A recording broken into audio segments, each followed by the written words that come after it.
Hello students, welcome back to real class. आज हम लोग एक्सरसाइज 1.1 आप लोगों का कंप्लीट हो चुका है। एक्सरसाइज 1.1 में कुछ चीज़ें ऐसी रह गई थी जो एक्सरसाइज में आप लोगों को दी हुई नहीं है, लेकिन आप लोगों को मालूम होना चाहिए। तो उन सब चीज़ों को मैंने सेलेक्ट करके मैंने कुछ क्वेश्चंस निकाले हैं जो आप लोगों को जानना बहुत ज़रूरी है।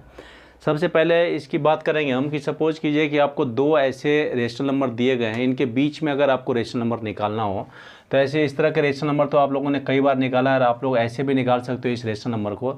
लेकिन ऐसे हम कैलकुलेट करके इसके बीच के रेशनल नंबर को कैसे निकाल सकते हैं। जैसे आप लोगों को पता है कि 5 और 6 के बीच में रेशनल नंबर कौन सी होती है। 5 और 6 इनके बीच में क्या आएगा, 5.5 आएगा इनके बीच में रेशनल नंबर। ये तो आप लोगों को पहले से पता है। लेकिन इसको मैथमेटिकली कैसे निकालेंगे हम इस रेशनल नंबर को, तो क्योंकि इसके बीच में आपको एक रेशनल नंबर निकालने के लिए बोला गया। कितने रेशनल नंबर निकालने बोला है? एक रेशनल नंबर। तो अगर कोई दो रेशनल नंबर दिया हुआ है, इनके बीच के अगर आपको रेशनल नंबर निकालना है तो बहुत ही आसानी से हम इस रेशनल नंबर को निकाल सकते हैं। कुछ करना नहीं होता है, बस क्या है, आपको 5 + 6 को आप ऐड कर दो और 2 से डिवाइड कर दो। यानी कितना आ गया है, 5 और 6 11, 11/2 और 11 में अगर आप 2 से डिवाइड करो, देखो ये ऑलरेडी ये p/q के फॉर्म में, यानी ये रेशनल नंबर 11/2 आप डायरेक्ट यहाँ पर आंसर कर सकते हो। जैसे मैंने अभी बताया था कि 5 और 6 के बीच में, 5 और 6 के बीच में क्या आता है, 5.5 आता है। ये 5.5 जो आता है, देखो 11 को अगर आप 2 से डिवाइड करो तो आपका 5.5 ही आएगा। तो जब भी कभी आपको किसी दो रेशनल नंबर के बीच में अगर कोई एक रेशनल नंबर निकालने के लिए बोला जाए तो उसके लिए मेथड यही है कि आपको दोनों रेशनल नंबर को ऐड करना है और ऐड करके उसमें 2 से डिवाइड कर देनी है। तो जब भी आपने इस क्वेश्चन एक्सरसाइज 1.1 में जो आपने क्वेश्चन बनाया तो आपने 5 रेशनल नंबर निकाले हैं, 6 रेशनल नंबर निकाले हैं या 8 रेशनल नंबर निकाला है। इस पर कहीं भी आपको एक रेशनल नंबर निकालने के लिए नहीं बोला गया है। तो जब कभी क्वेश्चन में पेपर में ऐसा आ जाए कि आपको एक रेशनल नंबर फाइंड करने हैं, तो एक रेशनल नंबर निकालने के लिए आपको क्या करना है, डायरेक्ट नंबर को ऐड करो, ऐड करके 2 से डिवाइड कर लो, जैसे मैंने यहाँ पर किया है। तो ये एक छोटा सा क्वेश्चन था। सेकंड क्वेश्चन जो है आपको इसी तरीके से अगर सपोज कर लो दे दिया जाए क्वेश्चन कि find a rational number between 3/8 and 5/3। इस तरह का 3/8, एक मैं ले लेता हूँ 3/8, एक रेशनल नंबर ले लिया मैंने 3/8 और दूसरा रेशनल नंबर ले लिया मैंने, एक है आपका 5/3। ये दो रेशनल नंबर दिए हुए हैं, इनके बीच में आपको ऐसे ही एक रेशनल नंबर निकालना है। क्योंकि इससे पहले जो मैंने क्वेश्चन बनाया था तो क्या था, 5 और 6 था, उसको ईजिली आप लोग ऐड करके निकाल सकते हो। इसी तरीके से अगर ये दो ऑलरेडी रेशनल नंबर दिया हुआ है, इन दोनों रेशनल नंबर के बीच में आपको रेशनल नंबर निकालना है। तो जैसे मैंने बताया कि जब भी कभी किसी दो रेशनल नंबर के बीच में अगर एक रेशनल नंबर निकालना हो तो क्या करना होता है, दोनों को ऐड करो और ऐड करके 2 से डिवाइड कर दो। तो जैसे ये 3/8 है, इस 3/8 को प्लस ये 5/3 है, इन 5/3 को आपको ऐड करना है और ऐड करके 2 से डिवाइड कर देना है। तो क्या करेंगे हम यहाँ, देखो इन दोनों का जैसे हमको ऐड करना है तो ऐड करने के लिए क्या करेंगे, हमारा हो गया 24, ये हमने एलसीएम ले लिया। यहाँ आ जाएगा हमारा 3 3 9 प्लस 8 5 40, ये आपका आ गया 49 बाय, नीचे 2 भी रहेगा, 49 बाय ये 24 और इसके नीचे आपको रख लेना है 2। अब देखो यहाँ पर ये आ गया आपका रेशनल नंबर के फॉर्म में, ये सिंगल नंबर है। तो ऐसे सिचुएशन में आपको क्या करना है, जस्ट नीचे 1 रख देना है। बहुत बच्चे इन सब सिचुएशन में भी कंफ्यूज हो जाते हैं कि अब क्या करना है, ऊपर डबल नंबर है, नीचे सिंगल नंबर है। तो ऐसे सिचुएशन में क्या करना है, तो आपको जस्ट क्या करना है, नीचे 1 आप लगा दो डिनोमिनेटर में और करके इसके बाद आपको क्या करना है, ये 49 है, ये 49/24 आया और आपको इस नंबर को जस्ट उल्टा कर देना है। यानी 24 ये 2/1 है तो आपको कर देना है 1/2। अब ये क्या आ जाएगा, 49 इधर आ गया 49, ये 24 2 जा 48।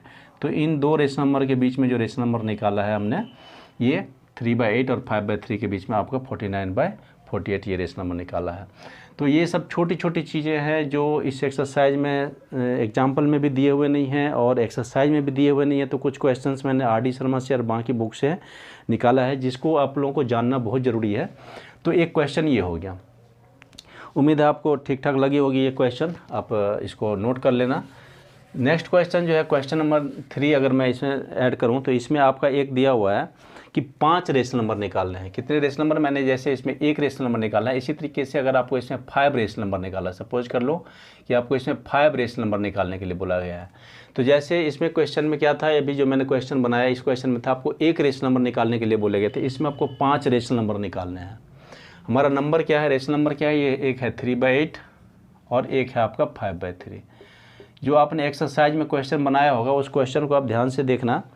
आपने ये नोटिस किया होगा कि आपने जो रेशनल नंबर निकाला है, आपको जो रेशनल नंबर दिया गया है, इसके आपको दोनों के दोनों नंबर जो इसके डिनोमिनेटर है वो डिनोमिनेटर आपके सेम है। लेकिन इसको सिचुएशन में देखो, इस क्वेश्चन में देखो कि आपके दोनों के दोनों डिनोमिनेटर अलग है। इसके डिनोमिनेटर 8 है और इसके डिनोमिनेटर 3 है। जो आपने एक्सरसाइज में बनाया होगा उसके डिनोमिनेटर दोनों में सेम होंगे। तो ये भी रह गई थी, जो बहुत सारे बच्चों को ये चीज़ मालूम नहीं कि अगर डिनोमिनेटर डिफरेंट रहे तो हम उसको कैसे करेंगे, क्योंकि इसमें क्या करना था कि आपको जो भी जितने भी रेशनल नंबर निकालने थे उसमें 1 ऐड करो और डायरेक्ट आप मल्टीप्लाई कर लो। इस सिचुएशन में अगर आप ऐसे करोगे तो ऐसे करने पर आपका गलत हो जाएगा। जैसे आपने एक्सरसाइज 1.1 में जो बनाया उसमें क्या था कि 5 रेशनल नंबर निकालने हैं, इसमें आपने +1 किया, +1 करके आपका 6 आया, 6 से ऊपर नीचे आपको मल्टीप्लाई करना है और उसके बीच के रेशनल नंबर को लिख देना है। इस तरह के क्वेश्चन में अगर आप इस सिचुएशन इस तरीके से अगर बनाओगे तो ये क्वेश्चन आपका गलत हो जाएगा, क्योंकि मैंने उस क्वेश्चन में ही बताया है कि जब भी कभी आपको किसी दो रेशनल नंबर के बीच में रेशनल नंबर निकालना हो तो आपके डिनोमिनेटर दोनों के सेम होनी चाहिए, नीचे वाले नंबर सेम होनी चाहिए। लेकिन यहाँ देखो नीचे वाले नंबर डिफरेंट है, तो आपको क्या करना है ऐसे सिचुएशन में, आपको इस नंबर को एक रेशनल नंबर इधर लिख लिया, दूसरा रेशनल नंबर मैंने यहाँ लिख लिया। अब इसके बाद क्या करना है आपको, देखो इसके नंबर से, यानी जो इसके नीचे वाले नंबर हैं, इसके नीचे वाले नंबर से आपको इनके ऊपर नीचे मल्टीप्लाई कर लेना है। यहाँ 3 से मल्टीप्लाई किया, यहाँ भी 3 से मल्टीप्लाई किया, यहाँ पर भी आपको सेम टू सेम ऐसे ही करना है। इसके नीचे वाले नंबर से इसके ऊपर नीचे मल्टीप्लाई कर लेना है। देखो मैं फिर से एक बार बता देता हूँ कि क्या किया मैंने। इसके डिनोमिनेटर से इसके नीचे वाले नंबर से इसके ऊपर नीचे मल्टीप्लाई किया है और इस नंबर में इसके डिनोमिनेटर से ऊपर नीचे मल्टीप्लाई किया है। मल्टीप्लाई करने के बाद आपका ये कितना आ गया, 9/24 हो गया और ये नंबर आपका आ गया 40/24। अब देखो आपका क्या है, ये 24 और ये 24 दोनों के नीचे आपका क्या हो गया, यानी रेशनल नंबर को हमने क्या किया, चेंज कर दिया। जो हमारा रेशनल नंबर था वो रेशनल नंबर चेंज हो गया। अब इन दोनों के बीच में आप अगर देखो 9 और 40 के बीच में आपके बहुत सारे नंबर हैं। आपको कितने नंबर निकालने के लिए बोला गया, 5 रेशनल नंबर निकालने बोला गया। इनके बीच के किसी भी 5 रेशनल नंबर को आप लिख दो। जैसे 9 तो हम नहीं लिख सकते क्योंकि इसके बीच के रेशनल नंबर निकालने के लिए बोला गया है, तो हम क्या लिखेंगे यहाँ, ये 9 और 40 के बीच के रेशनल नंबर निकालने, तो आप 10 ले सकते हो, 11 ले सकते हो, 12 ले सकते हो, 13 ले सकते हो और 14। ये इतने नंबर आ गए, इन सब के नीचे आप 24 लगा दो और आपका ये आंसर हो गया। लेकिन मैंने इसमें ये भी बोला है कि आपको हमेशा जो है अपने रेशनल नंबर को सिंपलेस्ट फॉर्म में रखने हैं, तो आप इसको सिंपलेस्ट फॉर्म में ज़रूर चेंज कर लेना, अब डायरेक्ट आंसर मत करना। तो ये एक क्वेश्चन हो गया कि जिसके भी नीचे आपका डिनोमिनेटर सेम ना हो और उसके बीच के रेशनल नंबर अगर आपको निकालना है तो ऐसे सिचुएशन में, ऐसे क्वेश्चन में आपको कैसे सॉल्व करना है। नेक्स्ट क्वेश्चन है, यहाँ पर रूट वाले कुछ क्वेश्चंस हैं। अगर सपोज कर लो कि इसी क्वेश्चन में अगर आपको दे दिया जाए √2 और √3 के बीच के रेशनल नंबर कैसे निकालें। जैसे मैंने यहाँ पर क्वेश्चन को चेंज कर दिया, एक क्वेश्चन दे दिया मैंने √2 और एक क्वेश्चन दे दिया मैंने √3। अब इनके बीच में आपको एक रेशनल नंबर निकालना है, √2 और √3 के बीच में एक रेशनल नंबर आपको निकालना है। तो वो आप कैसे निकालोगे,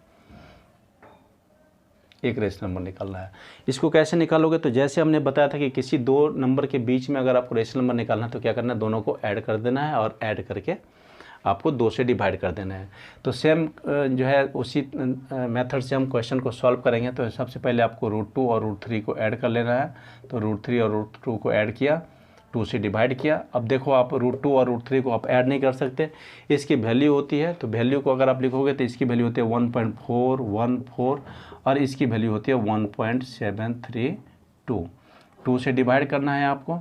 अब इनको आप ऐड कर लो, 1.414 और 1.732, इनको जब आप ऐड करोगे कितना देगा, 4 2 6, ये 4 और 7 11 और ये आ गया 3.146।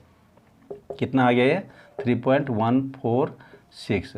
इसको जब आप 2 से डिवाइड करोगे तो डिवाइड करने के बाद देखो आपका ऐसे भी आप निकाल सकते हो। देखो 1.4 है और 1.7 है, इनके बीच के आपको नंबर को लिख देना है।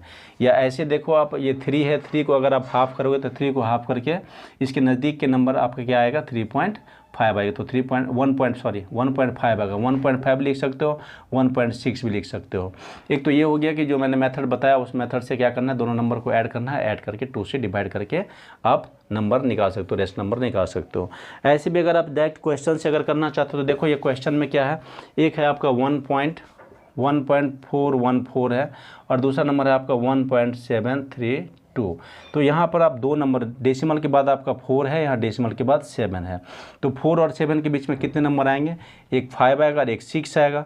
तो आप एक लिख सकते हो 1.5 और दूसरा लिख सकते हो 1.6। तो इस मेथड से भी आप निकाल सकते हो।